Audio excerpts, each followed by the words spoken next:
Alors bonjour à vous. Donc là je vais vous faire un petit exemple de rituel avec Hildegarde. Et donc j'ai pris Hildegarde parce qu'en fait elle est liée à la guérison. Et bon, c'est assez universel, je pense qu'on peut à tout moment vouloir l'invoquer, on va dire. Donc l'idée, alors je vais vous faire une petite vidéo, j'ai commencé à faire une vidéo qui commençait à durer plus de 10 minutes, j'avais même pas commencé à rentrer dans les explications, donc là je vais vous faire plus court, voilà. Je rentre pas dans les détails.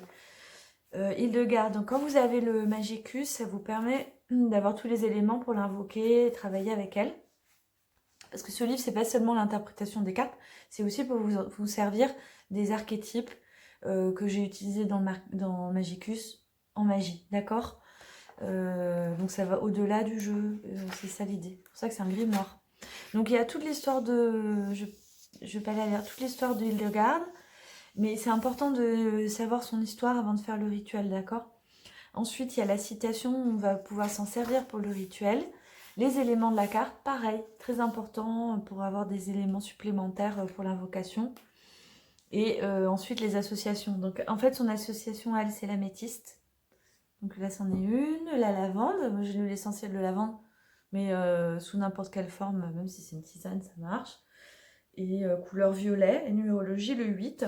Vous pouvez même écrire le chiffre si vous voulez, ou alors mettre 8 brins de lavande, c'est encore mieux. Enfin, mieux, c'est tout ce que vous avez, même si vous n'avez rien de tout ça, un bout de papier crayonné en violet, c'est déjà quelque chose. Vraiment, c'est l'idée d'avoir toutes les correspondances qui vous parlent par rapport à elle. Et son binôme, c'est Dakini, on va s'en servir, d'accord? Ça vous permet de comprendre aussi, de voir l'utilisation avec les binômes.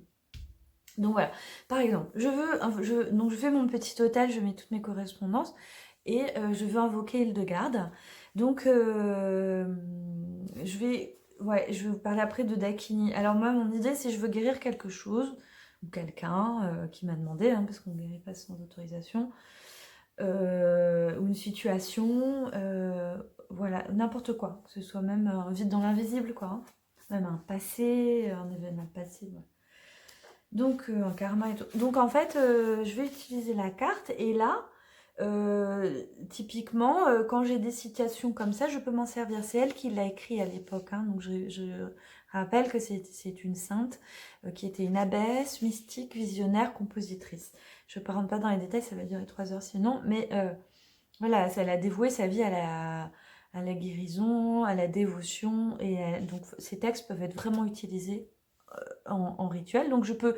Alors comment je fais? Je prends la carte, je commence à la visualiser, j'essaye de me projeter, de visualiser Hildegarde. Donc tout ça j'explique en début avec l'exemple de rituel que j'ai présenté, qui est complet. Voilà, ça c'est l'exemple de rituel. Et je la visualise, je l'appelle.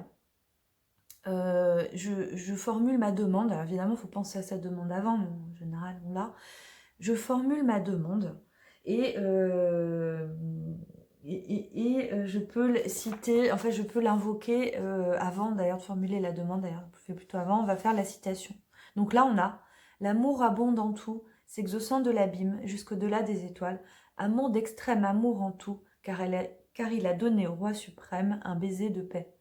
Donc on peut faire cette évocation, la voir, la regarder, attendre un peu et puis lui demander. Voilà, on lui demande et on peut après lui dire, après la demande, vois Hildegarde, je te fais cette offrande et puis je sais pas, mettre des petites gouttes de lavande dans une coupelle, déposer le petit gâteau, etc. Et la remercier, ça c'est très important, la remercier. Si vous avez la bougie, prenez une bougie violette, par exemple, si c'est du violet, voilà, ou une bougie blanche, ce que vous avez, et vous la remerciez, et ensuite vous clôturez, et toujours clôturer en lui disant que c'est terminé. En fait, c'est pour libérer l'énergie, en fait, l'énergie de l'archétype. Ça, vous pouvez le répéter plusieurs fois idéalement, ou alors en tout cas une fois, mais vous y mettez vraiment beaucoup de l'intention et d'attention, quoi. C'est ça, votre énergie, c'est une offrande aussi. Là, voilà, vous faites votre rituel avec Hildegarde, et pour renforcer le rituel, c'est tout le travail avec les binômes. Et ben, le binôme, c'est de Hildegarde, c'est Dakini. Donc, je les précise là à chaque fois, hein, voilà. Il y a les cartes associées aussi, on peut travailler aussi avec, mais les binômes, c'est plus puissant. Et Dakini, qu'est-ce qu'elle nous dit? Elle nous dit, élevez élever votre vibration. Donc là, on va, par exemple dans la journée, on peut utiliser les affirmations, une guérison est à l'œuvre, et on peut utiliser, dire la guérison est à l'œuvre et j'élève ma vibration. Voilà, et chercher à élever sa vibration, c'est ça l'idée aussi, hein, évidemment. Là, vous avez tous les outils. C'est un rituel rapide, je vais arrêter là. C'est un rituel, mais bon, vous pouvez élaborer un peu plus. Et surtout dans le livre, je vous détaille tout bien. Vous pouvez écrire vos propres textes d'invocation, construire les choses en vous servant des correspondances voilà, de façon libre et créative, évidemment. Voilà, j'espère que ça vous a plu et je vous en fais une prochaine sur l'inverse d'une invocation et avec Dracula. Voilà, à bientôt.